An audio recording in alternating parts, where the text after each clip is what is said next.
Mr. Zerby is an English teacher at Conant High School. This Northern Illinois University graduate has taught at Conant for 7 years, as well as sponsoring the Conant Crier, our newspaper, for 6 years. When asked why he chose to teach, he said it was because he loves everything it entails. He not only enjoys the material, but also loves the students that he teaches and the discussions that we have. It's pretty evident, too, that we love his classes just as much as he is. Ladies and gentlemen, it is my pleasure to introduce to you our faculty speaker, Mr. Zerby.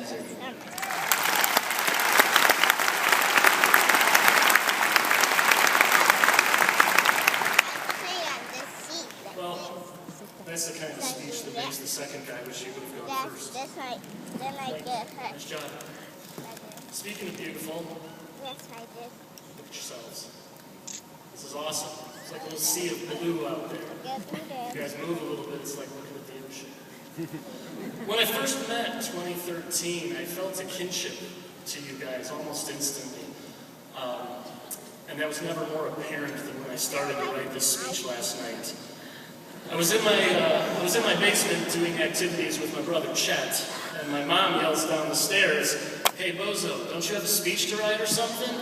And I was like, whatever, I'll have it done by Monday, and it's not like they're going to listen to it anyway. So then Chet went upstairs, and he said, all right, it's time to get to work. So I went over to the computer, but checked my email and noticed Julia sent me a link to all these cat memes. So I spent about an hour looking at those. And I figured, all right, it's about time to buckle down, get to work, put in my 2 chains, did just that. I thought writing this speech would be easy. I'd just sit there, toss out a few YOLOs, maybe a couple bass drops, quote Eminem, something like that, and it'd be golden. It'd be golden. It didn't quite work so well. I couldn't figure out what I wanted to say. I tried coming up with a good one that gives you all sorts of advice, like, as you go out into the world, don't be stupid, or don't be a sucker, make sure you schedule your classes so you get 4-day weekends. But that kind of stuff just didn't seem to be cutting it for me. So I went the other way, and I tried one where, I tell you everything's going to be okay. You're going to make it, the world's a beautiful place, and all your dreams are going to come true. But I knew you wouldn't fall for that kind of line coming from me. So I wrote and rewrote this speech until ultimately I think the sun was coming up 5 a.m. and I hit on the problem.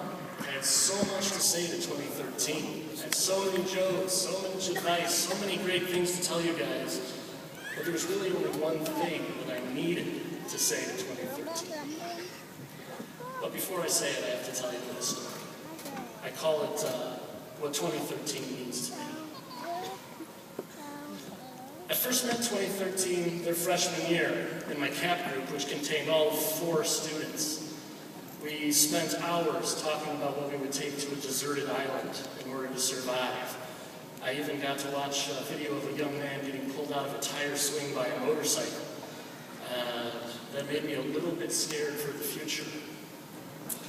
Then came sophomore year. 2013 showed up in the Conant Crier, and they did a great job. And you guys created some of the best pages we've ever had. 2013 then showed up in my junior English classes. A little squirrely, a little wacky at first, but by the end, those 302 classes have become my favorite classes that I've taught. And that's saying something. But then came this year. Your senior year. It was rough. I didn't want to start. I remember the first day my mom had to drive me to school to make sure I went in the building. She had Dr. Small waiting by door 1 to escort me to the English office. So I moped around, dreading the 5 senior classes I had to teach, especially the 2 that have just wrapped up, because there's nothing like a second semester senior. Am I right? In fact, I'm pretty sure some of you out there still owe me some work that you can turn in as you walk by. That would be great. In order to shake myself from this funk, I do what I always do, and that's walk the halls. Walk the halls, I see you guys, I reminisce about the classes that came before you. Think about students, Aaron, Tiffany, Amy, Catherine, Travis, people like that I remember. And that's where I saw the brochures. I saw the snapbacks, the tattoos. I saw the funny kids doing their funny stuff in the hallway. I saw 2013, and 2013 said, "Hey, Zerby, Zerbs, Zebra." We talked summer. We talked deserted islands. We talked about the future. And 2013 made me happy. And I don't do happy. But even now, just thinking about, Jacoby or Jordan laughing at something stupid I said in class. Talking about my turbo beetle with Donnie, Mitch, Ben. Talking volleyball with Anita and Taylor. Trolling that one kid whose name I just can't seem to remember. And one of my favorites, finding James's freshman homecoming court picture and putting it up on the big screen for everybody to see. That was fun. I taught stuff too. 2013, you guys were the Luke to my Vader. All right? You were the Cindy Lou Who to my Grinch. And as Paulo said, as the year went on, you guys did some amazing things. And I was more prouder and prouder of you guys as you went on. You became something special. But the next thing I knew, I realized the year was over. The year was ending, and all I was going to have were the memories.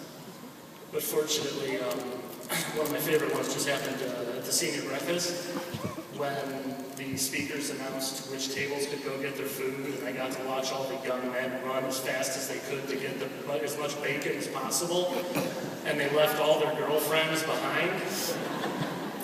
Ladies, remember that, because that doesn't change. So with memories in mind, I'm going to ask you to do one thing that I never really did at my high school graduation. I want you to take a second, take one more look at the people around you. Just take one more look. Give one more handshake, one more high five, one more hug if they'll let you. Maybe you can tell that girl you like that you've liked her for the last 4 years because you're running out of time. Find your family in the audience if you haven't already. Give them a little bit of a wave. There we go, there we go. Nice, nice. That's beautiful. That's beautiful. And you know what, 2013? You're gonna be okay. Most of you. And just so you know, as I always say in my class, I believe in you guys. I believe as you begin your longest journey. And as the freedom of the real world closes in around you, I hope you guys are able to keep your carpe diem attitude. That's the real way you say YOLO if you want to sound, intelligent. If life gets rough with you, then get rough with life.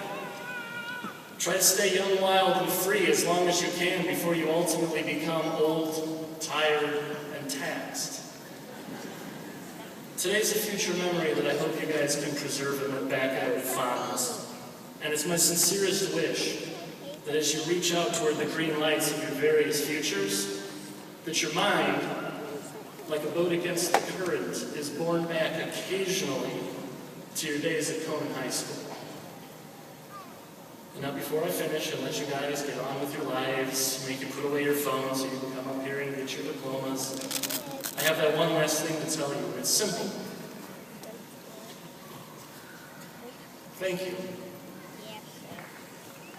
Thank you, 2013, for reminding me why I love this job.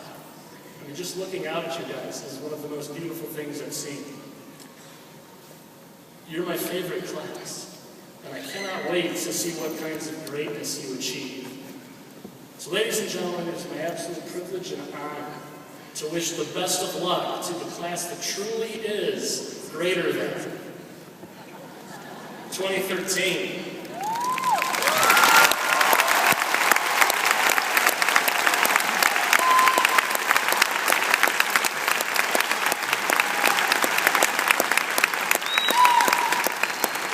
Thank you, Mr. Zerby. As principal